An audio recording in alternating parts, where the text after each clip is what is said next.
Om.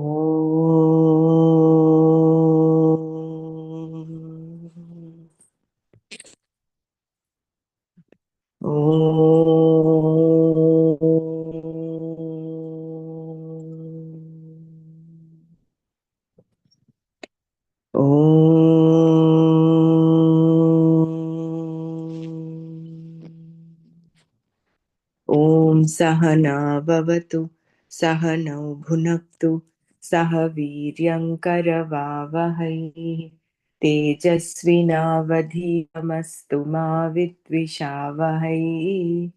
Om Shanti Shanti Shanti. Narayanam Namaskritya Naram Chaiva Narottamam Devim Saraswatim Vyasam Tato Jayamudirayet.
So we'll repeat this verse 23 again.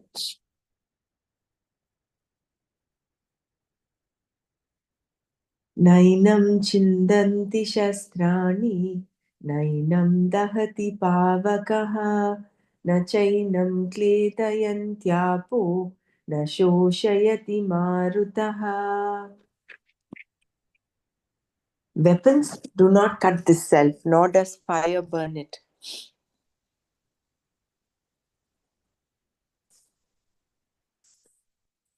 Water does not wet or drown it, and wind does not dry it.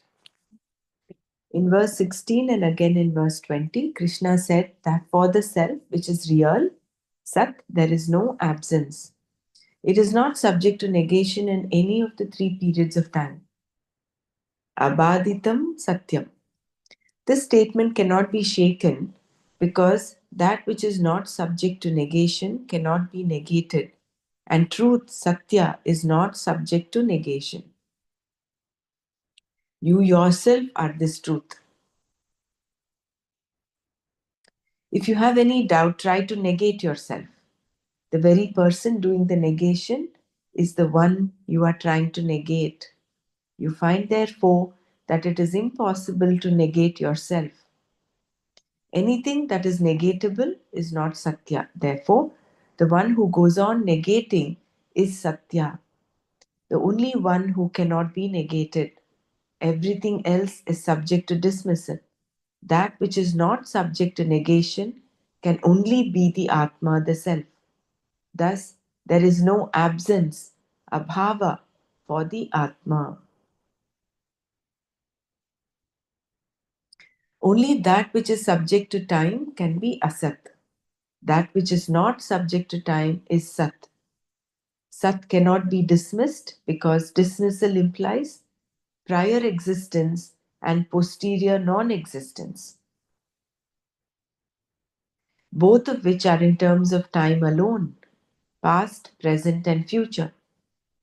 That which is not subject to time and for which time itself is a dismissible object is called Satya Atma. This then is Krishna's constant refrain.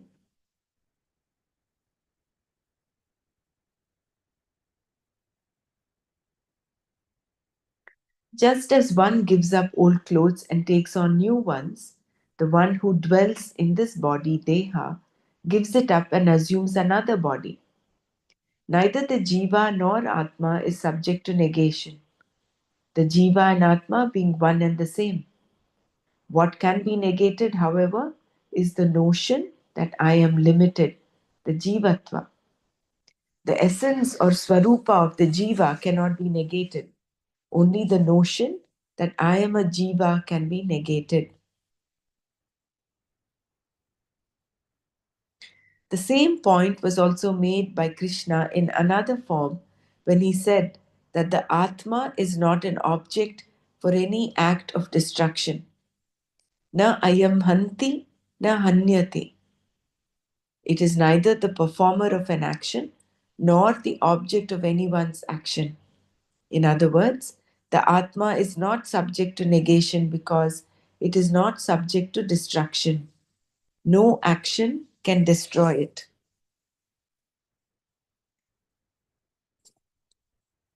Atma is indestructible. In the present verse, Krishna mentioned a few methods of destruction, none of which affects the Atma.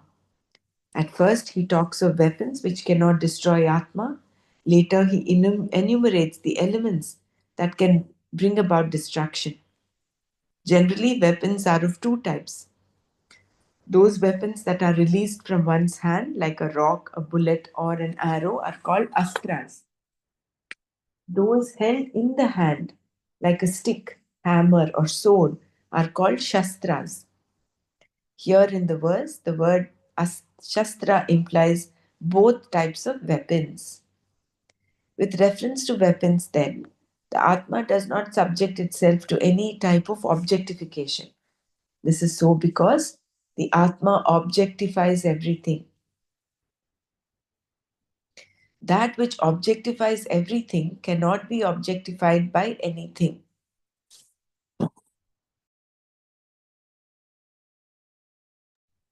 The Atma, yourself, objectifies the whole world. The world does not reveal itself to you unless you objectify it. And the Atma cannot be objectified by anything.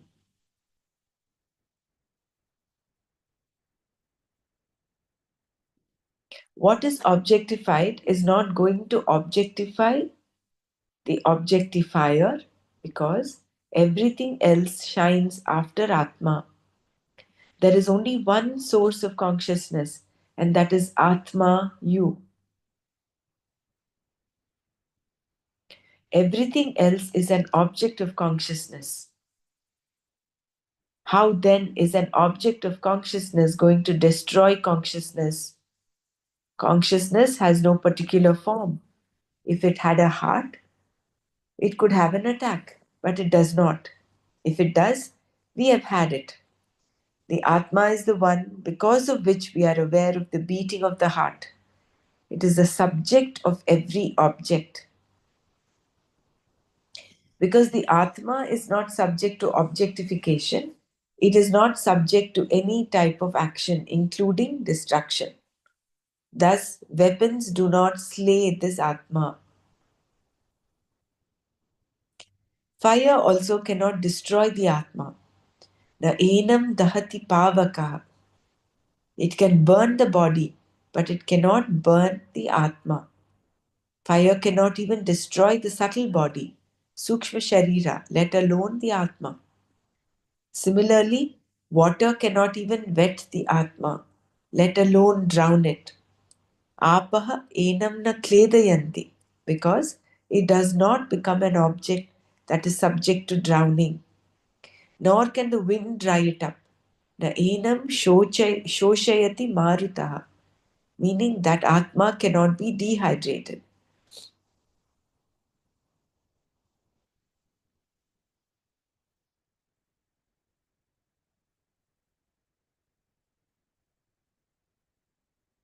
Thus, Krishna brings out all the elements earth, Prithvi, implied by the weapons, and the metals with which they are made, does not destroy the Atma, nor do fire, water, and air. Air, Vayu, does not bring about the death of the Atma through dehydration. The word Maruta refers to the hot air of the tropical country which can cause dehydration.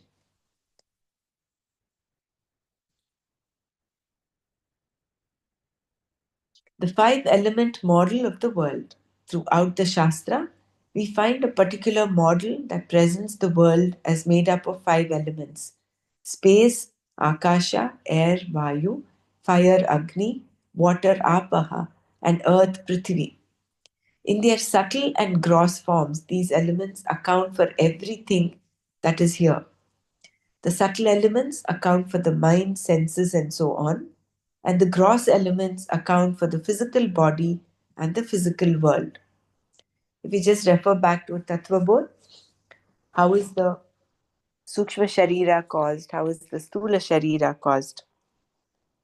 Panchikrita Panchamahabhutaihi Kritam Satkarmajanyam Sukhadukkadi Bhogayatanam Shariram Asti Jayate Vardhate Viparinamate Apakshiyate Etat Shadvikarvats Etat Stula Shariram. So, from the gross elements of the gross aspect of the five elements, the gross body is formed. Similarly, the subtle aspect of the five elements, the Sukshma Sharira is formed. Apanchikrita Pancha Mahabhutaihi Kritam. That is the Sukshma Sharira. Your physical body comprises of five gross elements. It occupies space, Akasha. It contains air, Vayu, oxygen being present wherever there is blood. The body has temperature or heat, Agni, and its shape is due to the water, Apaha. It has as part of its composition. It has as its part of its composition. Finally, the body contains the same minerals that are found in the earth, Prithvi, calcium, carbon, magnesium, and so on. The physical universe can be defined in many ways. This elemental model is simply for understanding. Each of the elements, bhutas, enjoys the same degree of reality because they are all elements. Whatever the nature of reality is, Akasha has a certain degree of that reality. The same degree of reality is also enjoyed by the other four elements: Vayu, Agni, Apa, and Prithvi. Only objects belonging to the same degree of reality can affect each other. For example, one physical body can definitely destroy another physical body. Similarly, a body and a weapon, both physical objects, belong to the same degree of reality. Therefore, the weapon can hit the body and injure or destroy it.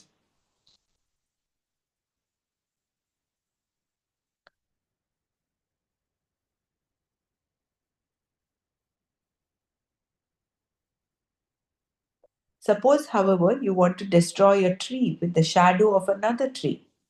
It is not possible. It is impossible. Nor can you hit a dog with the shadow of a rock. This is because the object and the shadow belong to two different orders of reality and are therefore incapable of destroying each other.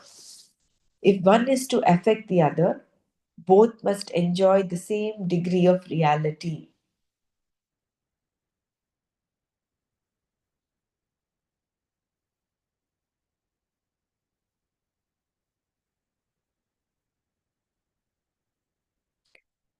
The nature of destruction. Objects belonging to the same order of reality need not affect each other also. Space, for example, belongs to the same order of reality as the other four elements, but is not affected or destroyed by any of them. Air cannot dehydrate space, fire cannot burn it, and water cannot drown it. Nor can you take a sword in hand and destroy space. Space cannot be destroyed by bombing it, much less with a pistol. It cannot even be polluted. There is no such thing as space pollution.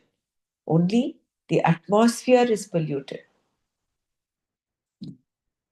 And atmosphere is made of air. So air can be polluted, but not space. The other four elements cannot destroy space because space has no form. Air, on the other hand, can be destroyed in the sense that one form can be changed into another. Air implies atoms, and atoms imply a structure which can always be changed into a new structure. If hydrogen and oxygen are brought together in a certain way, water is created. Any structure is always available for change. It can become entirely different. One metal can be converted into another metal simply by changing its atomic weight.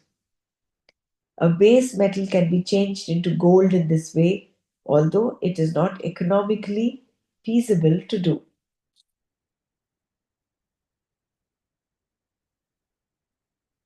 So, space is the only thing because it has no form, it cannot be destroyed.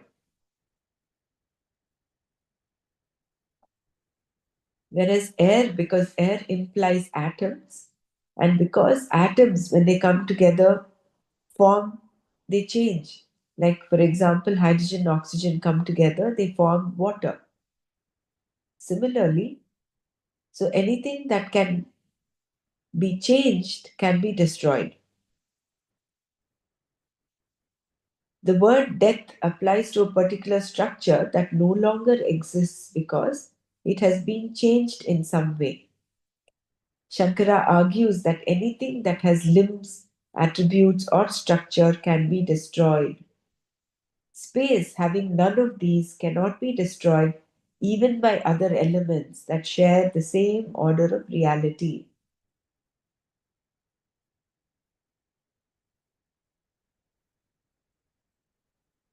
So, space is like the reflection of Atma in the sense it has no form, it is all pervading, but yet it is one of the five elements and it is born out of ignorance, out of Maya. So, it is just like the reflection of the Atma. It is not the Atma.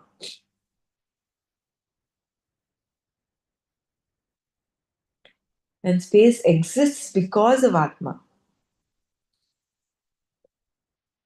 The Atma is also free from limbs, attributes, or structure. It is pure consciousness. I am aware of everything, including my thoughts, which objectify this entire world. Therefore, this consciousness, Atma, cannot be destroyed by any weapon or any other instrument of destruction because it is not available for objectification. Nothing can get at this Atma. Furthermore, nothing else belongs to the same order of reality.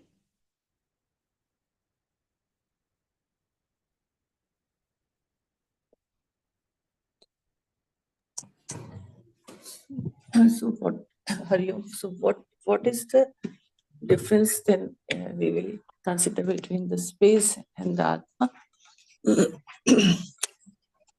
Some differentiating point, like Space is born from where, according to Tattva Bodh, we learned that Brahma, yeah, Shiva, Maya. Then Maya is what? Sattva, Rajas, Tamo, Gunatmika, Maya. All the three gunas are inherent. And the Panchamahabhutas are a byproduct of this. So Maya is the one between Brahman and all the other Panchamahabhutas. So therefore, these are all created by they're an illusion, basically. They're born out of ignorance of Maya. Yeah, it's only that it shares the same order of reality as the Atma. Also, like it, what how we describe Atma, we describe space. I don't know in which chapter we read. We read in detail the space. Maybe in Atma Bodha. I don't remember. Okay, fine.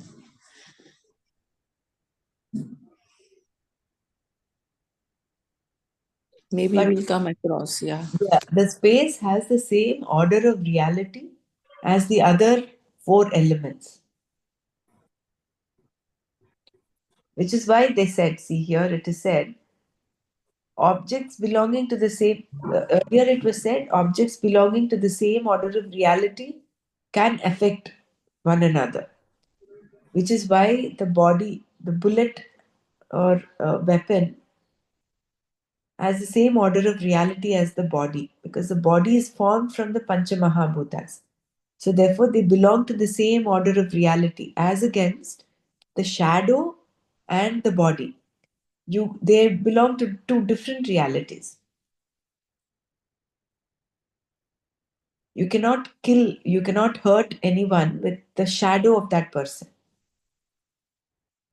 The shadow is just like an illusion created by the light falling on this object. So, with respect to the object and the shadow, object is true, shadow is untrue, is asat. Whereas with respect to Atma and body, Atma and the rest of the world is an illusion, Atma is Satya. So therefore, nothing from the world can destroy Atma. That is one truth that we have learned. The second thing, understanding, is that even if the objects belong to the same order of reality, they may not affect one another. Example is space. So therefore, space is that thing that is the connecting link, so to say, between Atma and the rest of the universe, rest of the creation. Because space is the closest to Atma that we can describe. Yet it has yet it is born of ignorance, and therefore it is not equivalent to Atma. It is just like a reflection of Atma. It is like the shadow of this person.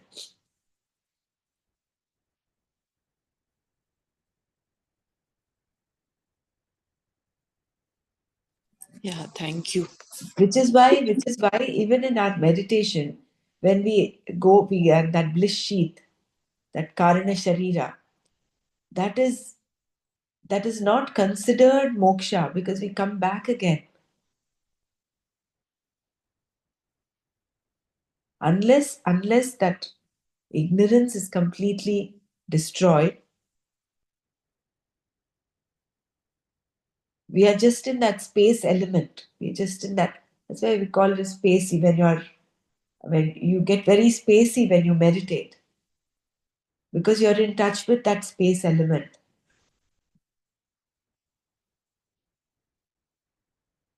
But that is not equivalent to realizing the Atma, recognizing the Atma. It is closest, it comes as close to that, but it is not that.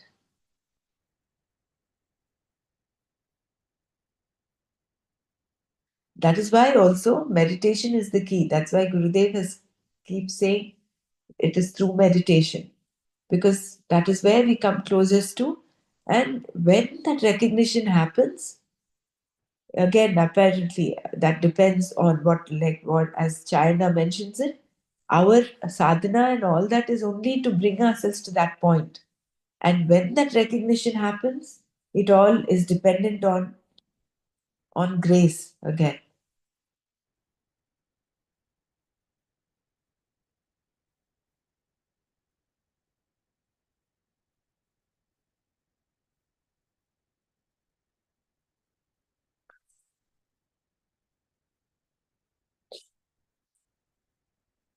So the How we samadhi can part, compare this to the, the samadhi, samadhi is that state in which that a person is always in that uh, in touch with that akasha space, you can say, or that you Mm, can say the atma also, because it is through that space we are connected with the atma.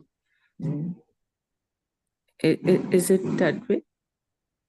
The people in samadhi, long samadhis, as we see our old the saints, or maybe some people they are still in Himalayas, they are in doing their samadhis, so they must be in that space all the time.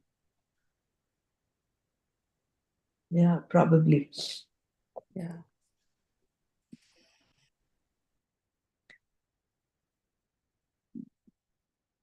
See, which is why when Gurudev was asked, what is enlightenment? Are you enlightened? You cannot say, I am enlightened, because in that space, in that thing of enlightenment, you are not objectifying yourself.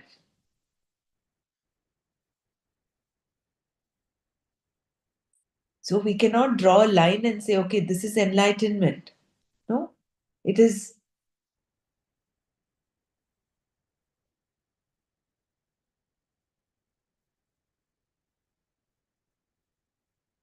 because that is why he says a person who says he's enlightened is not enlightened. And one who is enlightened will not say it.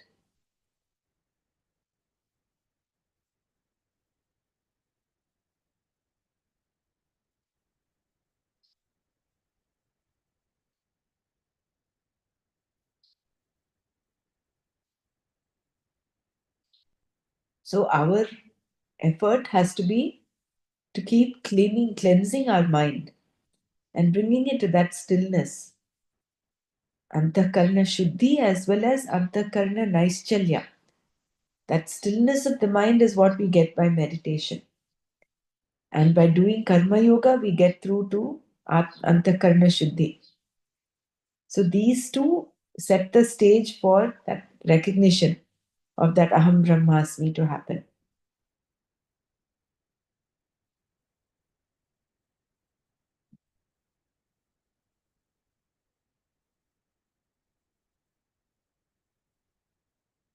And only then, that is the point of no return. When you recognize the Atma, then there is no return. Whereas every other meditation or samadhi or whatever we um, experience will bring us back to this order of reality, transactional reality.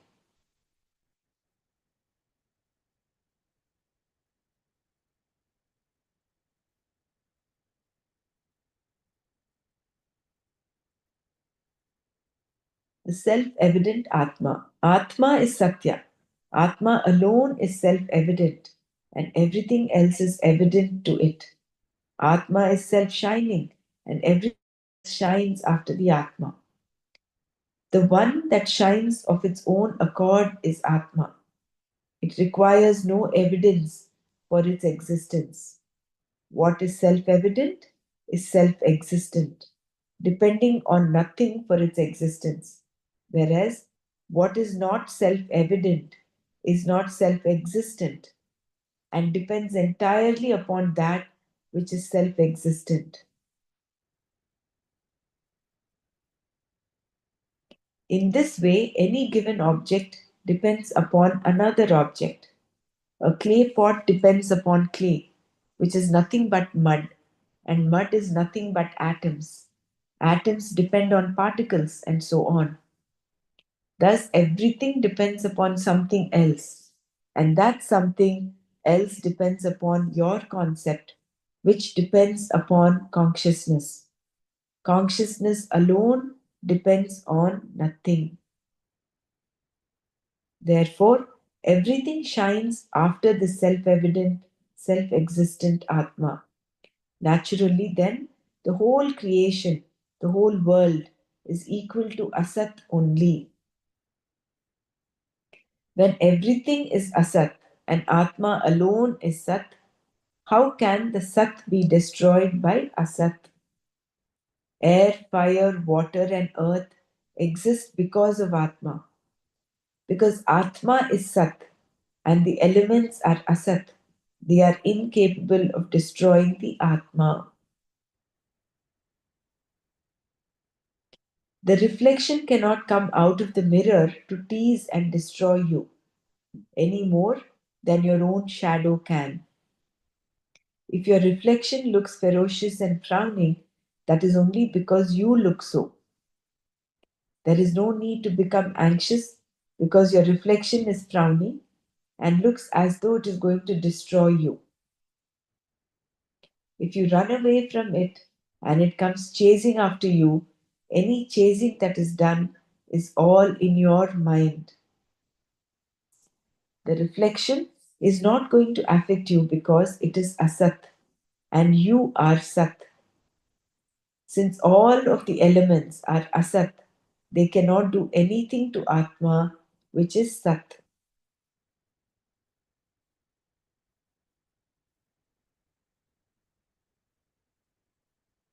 A problem may arise here, however, since a non existent thing also cannot be destroyed by anyone. Perhaps this Atma is non existent, zero, Shunya.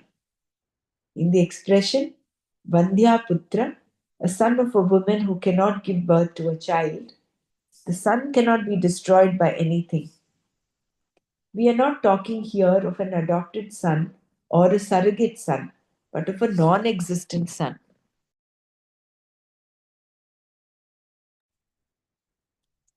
There is no sun to be burnt or drowned. Similarly, perhaps there is no Atma. This doubt could arise, but the next verse, along with Shankara's commentary, puts this doubt to rest.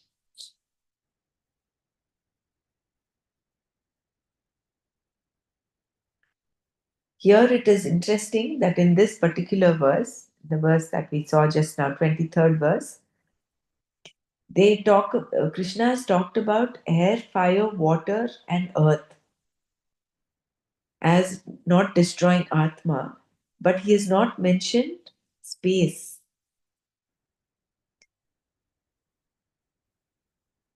Although space also comes under the five elements.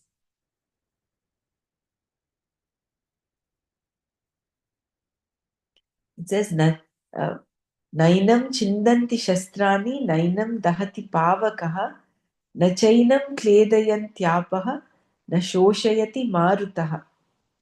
So he talks of Prithvi, air, fire, water. Space is left out.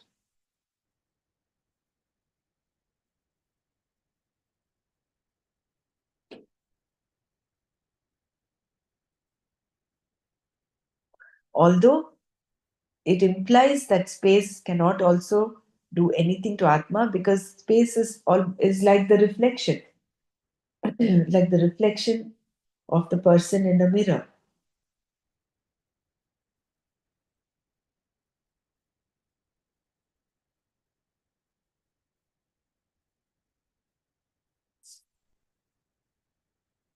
Yeah, does anyone want to share anything before we go on to the next verse?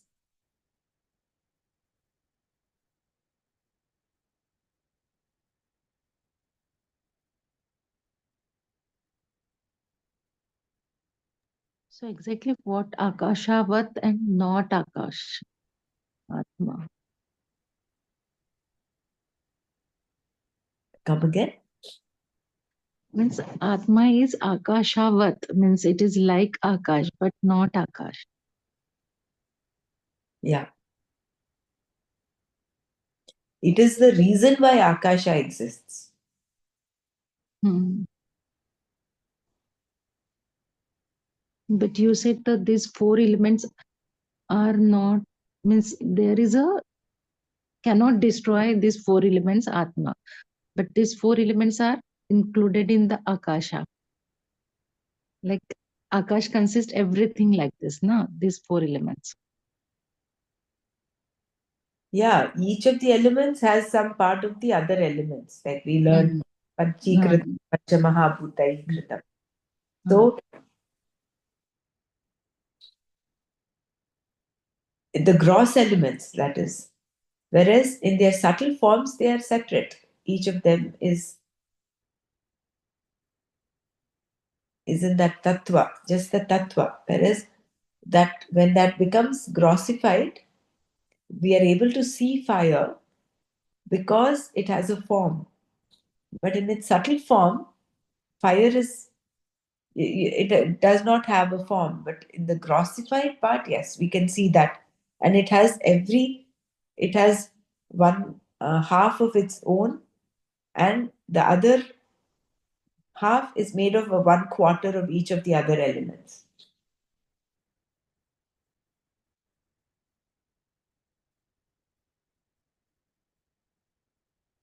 And that is how the whole universe is created out of these five elements. Like in the human body is formed, the body occupies space, so that we have the space element. There is air in it, oxygen is carried in the hemoglobin. There is water. Water is what gives the cell a shape. It's the cytoplasm in the cell that gives the cell a shape. So that is the water element part of it. And then you have fire and heat in the body. And then the earth element, all the minerals that are there.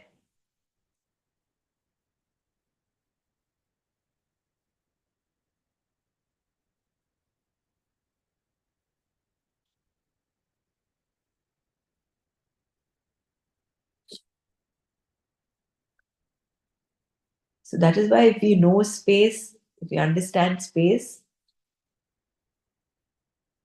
we are closest to understanding Atma.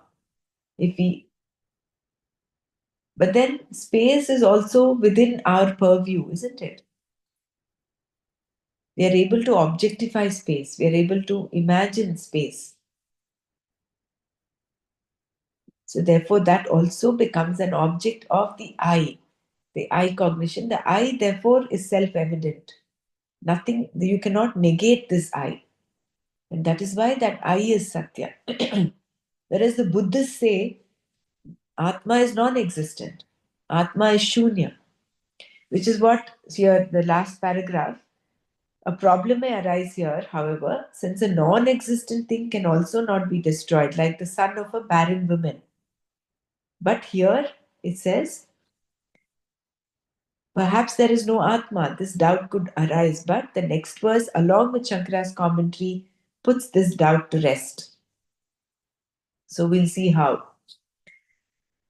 अच्छेद्योऽयमदाह्योऽयम् अक्लेद्यो शोष्य एव च नित्यः सर्वगतस्थाणुः अचलोऽयं सनातनः. Ayam this achedyaha cannot be cut. Ayam this adahyaha cannot be burnt. Akledyaha cannot be made wet. Ashosyaha evacha and also cannot be dried. Ayam this nityaha, changeless, sarvagataha, all pervading, sthanuhu, stable, achalaha, immovable, sanatanaha, eternal. Ayam achedyaha, ayam adahyaha, akledyaha, ashosyaha evacha. Ayam nityaha sarvagataha, sthanuhu, achalaha, sanatanaha. This self cannot be cut, burned, drowned, or dried. It is changeless, all pervading, stable, immovable, and eternal.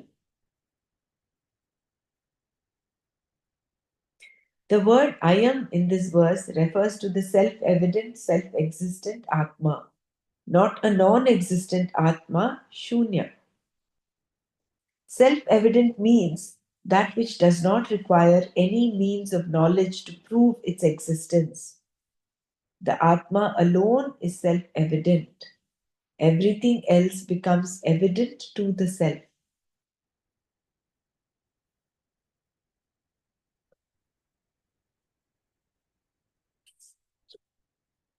To say I am does not require perception, inference, presumption, illustration, or the means of knowledge called anupalabdhi, that which helps you understand what does not exist.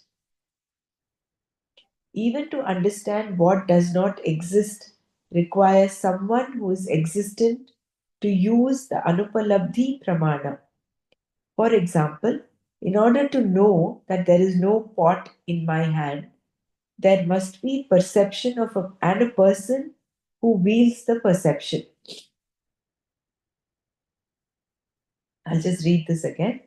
To say I am does not require perception, inference, presumption, illustration, or the means of knowledge called anupalabdhi, that which helps you understand what does not exist.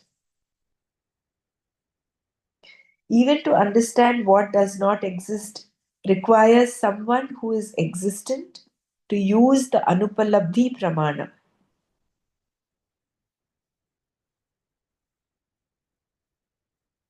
For example, in order to know that there is no pot in my hand, there must be perception and a person who wields the perception.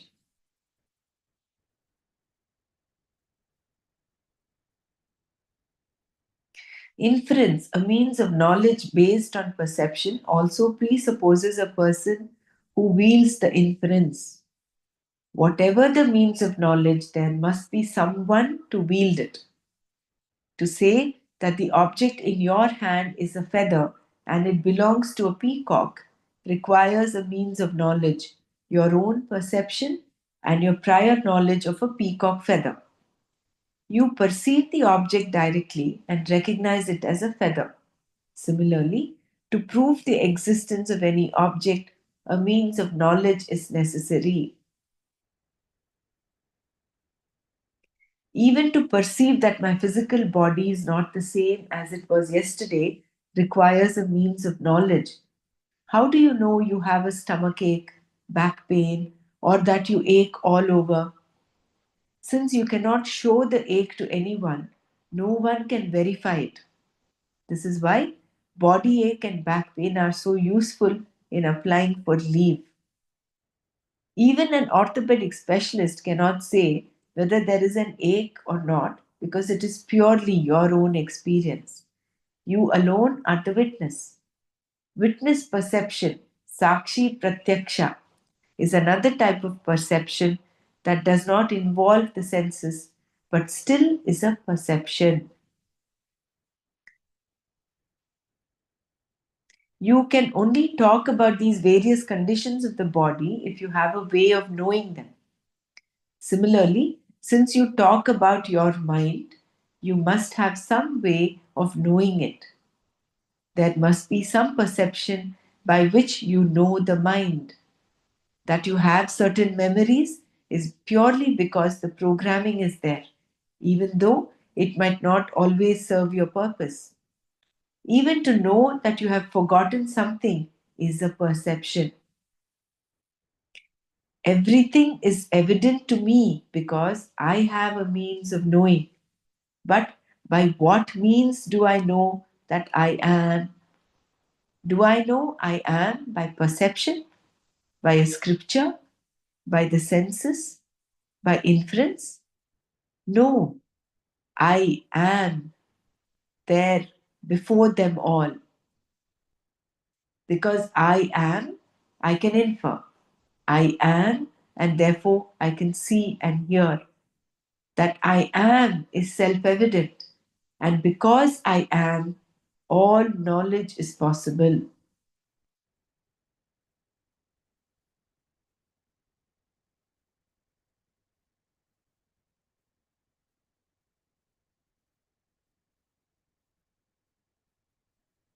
Atma is not non existent. One thing alone, Atma alone, is self evident, Swata Siddha. Therefore, I am is a very important word here, referring as it does to that which is not the object of any destruction, Achedya. Krishna kept repeating it because the Atma is not zero. It is not non existent like the son of a barren woman. The Atma is all existent, self existent, and is not subject to being slain, burnt, drowned, or dehydrated. It is timeless, nitya, and thus all pervasive, sarvagata. Anything that is time bound, anitya, is not sarvagata. Even space is not all pervasive. Space is all pervasive only with reference to the world, but it does not pervade the Atma because Atma is consciousness, and in the consciousness, there is no space. But then, when space is there, consciousness is also there. Therefore, space does not pervade the Atma, but Atma pervades space. It is Sarvagata. I will repeat this last para again. Anything that is time bound, Anitya, is not Sarvagata. Even space is not all pervasive. Space is all pervasive only with reference to the world, but it does not pervade the Atma because Atma is consciousness. And in the consciousness, there is no space. But then, when space is there, consciousness is there, is also there. Therefore, space does not pervade the Atma, but Atma pervades the space. So, very beautiful understanding here, no? I think your doubt that came up regarding space. So, with respect to the world, space is all pervasive. But with reference to Atma, it is not. So, with the help of the space, that awareness happens, right? Because of the space existing, the awareness, the Atma uh, gets a medium, or so that we are aware. That is why we can say that I am like I all the perception is happening, or we can say any statement that I know this, I know this. So because of that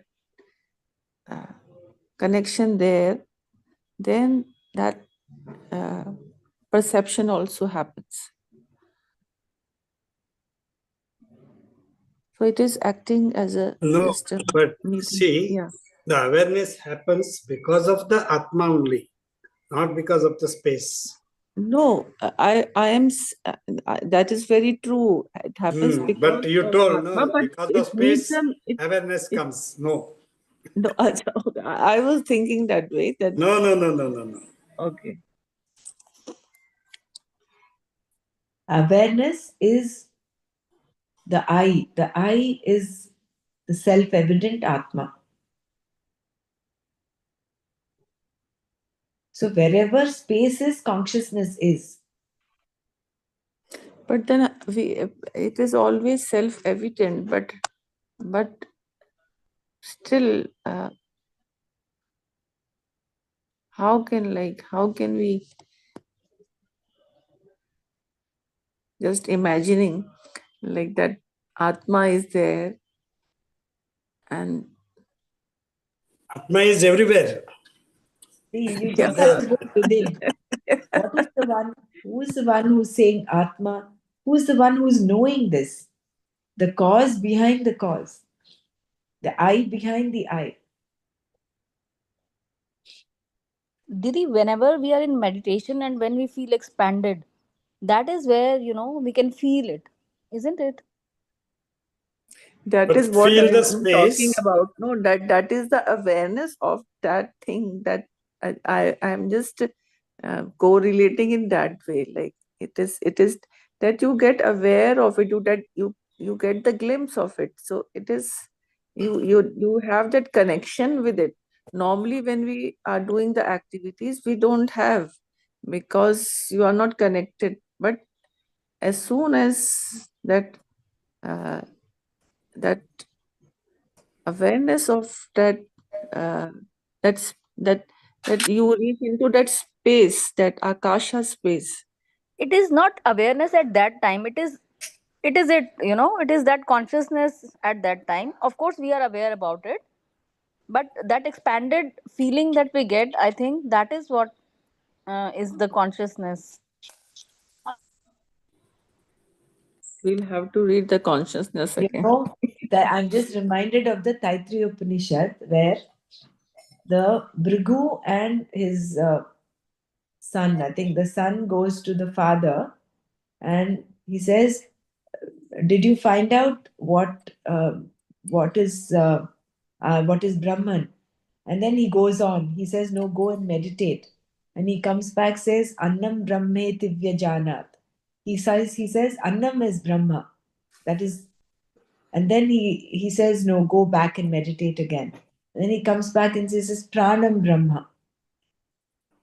And then he goes through all the 5 sheets basically. And then he does not come back. When in the end he does not come back to his father. Anatane? Because then he's realized it. So सगळे नार जर्सीचे होते सगळे म्हणून आम्ही new Jersey मध्ये होतो म्हणून होतो आणि रजनी होती आणि Atma he is Sujata. not So as long as you are objectifying it, means it is not it. Because what Shastra tells us, it is self-evident. It cannot be an object of your perception. here Yeah, you example can is just also feel it, है given, ना? no? Example is also given. You know the form, then you understand, you perceive it, but this is not the object of perception. It's simple, it's just be. Yeah. And that is why it is anirvachneya, and that is why you become silent. Mm. That is why the one who knows it does not say it, does not say he knows it, which means you're objectifying it again.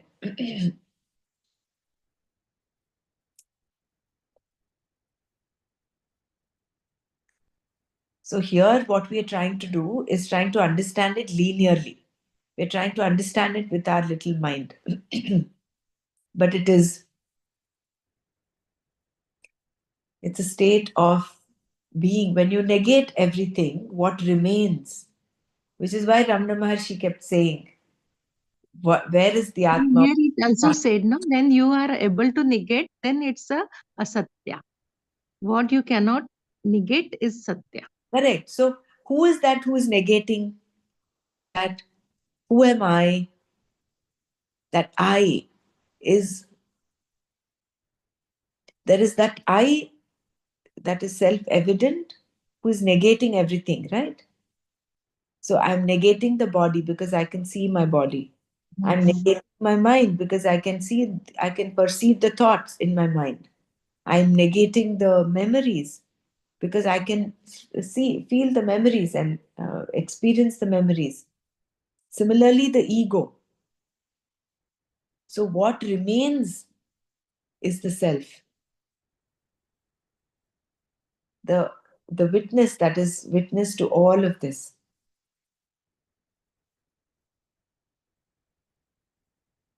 So through meditation, what happens? The witness consciousness develops. That becomes bigger and bigger, and then you are in that state, and that is what an enlightened person is. He's in that state 24/7. Whereas we are in that state, everybody else who's not enlightened is in that state for that brief moment when you are meditating. But even then, it is only the space element that we are kind of experiencing, probably. Maybe we have a glimpse. Because, see, what Shastra says, once you reach that space, that's a point of no return. The very fact that we're coming back again and getting caught up and entangled in the world means that we've not really touched that space. That is why Gurudev says things like mindfulness and all that is just like scratching the surface. You've not even gone deeper. So, going deep into meditation is the key.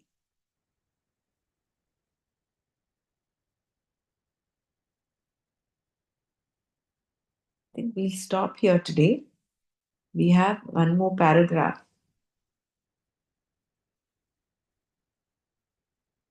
Do you want me to complete these two paragraphs and then we'll stop? It all depends. Yeah. So that. Yes, please. Yes, please. Complete. Then again, Atma cannot move. It is Thanu. How can it move? Where can it move? It can only move to a place where it is not. Since Atma is Sarvagata, it is Thanu. It does not move. It is always the same. Here one may think perhaps the Atma is like a tree staying in one place but swaying. No, we are told. Unlike the tree, it does not sway. It is Achala. Krishna also describes the Atma as that which remains the same always. It is Sanatana. It is not brought into being by some force or cause. Because it is not affected in any way by anything, the Atma is always the same, always fresh, always new. Knowing the Atma in this way, there is no reason for you to entertain any grief. But you may say, I don't cry for Atma, I cry for Anatma. To which Krishna would ask, why would you cry for Anatma? It is always changing, Anitya. Anatma is always going, and you cannot stop it even if you want to. Whereas the Atma is Nitya, and there is no way of destroying it. For what do you grieve, Arjuna? Krishna asked. There is no room for grief at all. There is something to be done, do it. This constant refrain is again sounded in the next verse.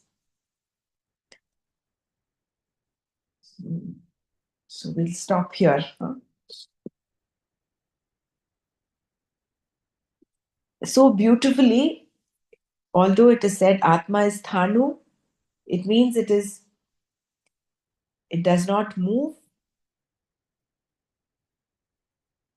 but does it sway? So for that, in order to close in that loop, he says Achala. It does not move. It does not sway.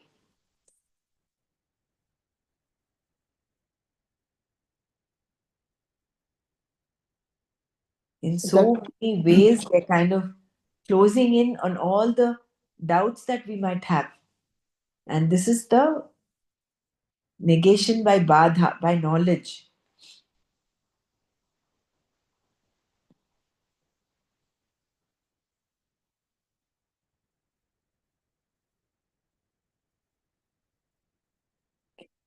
Yeah. Anyone wants to share before we start the meditation?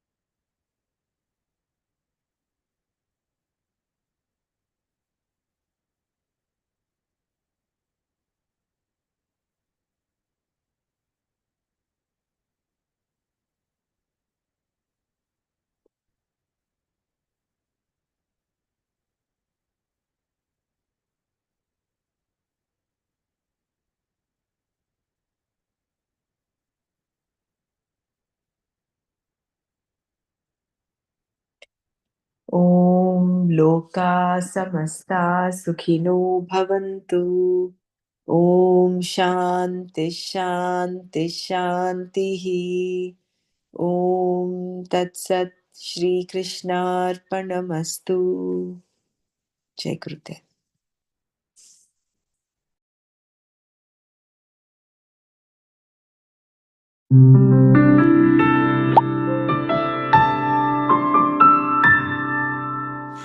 चलो will do a short meditation. हाँ, सब लोग आराम से बैठ जाइए. Everyone sit comfortably easily. रीढ़ की हड्डी सीधा रखे. Let's keep our spine erect.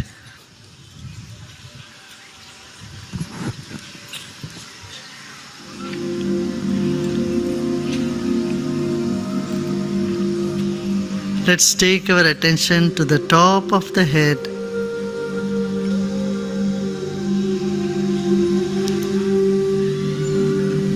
And become aware of the vast sky above the head.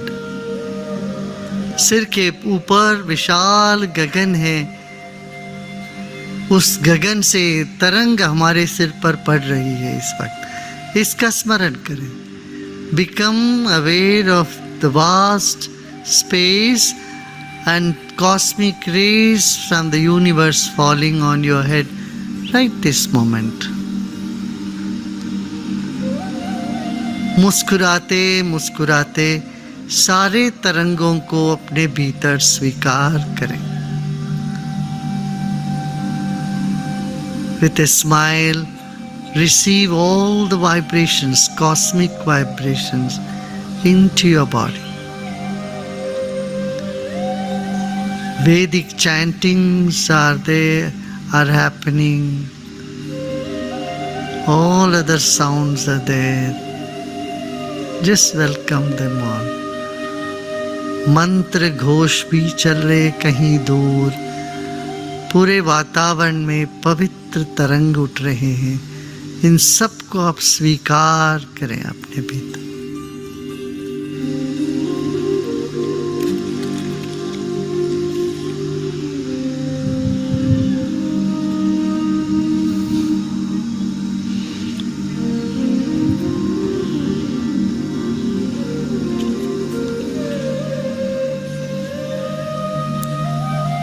Let's also chant Om. हम भी 3 बार ओंकार का ध्वनि करते हैं. गहरी सांस लीजिए.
Relax your whole body.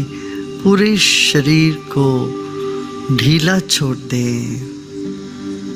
Late every cell in our body start to relax, expand and smile.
Om shanti shanti Shanti.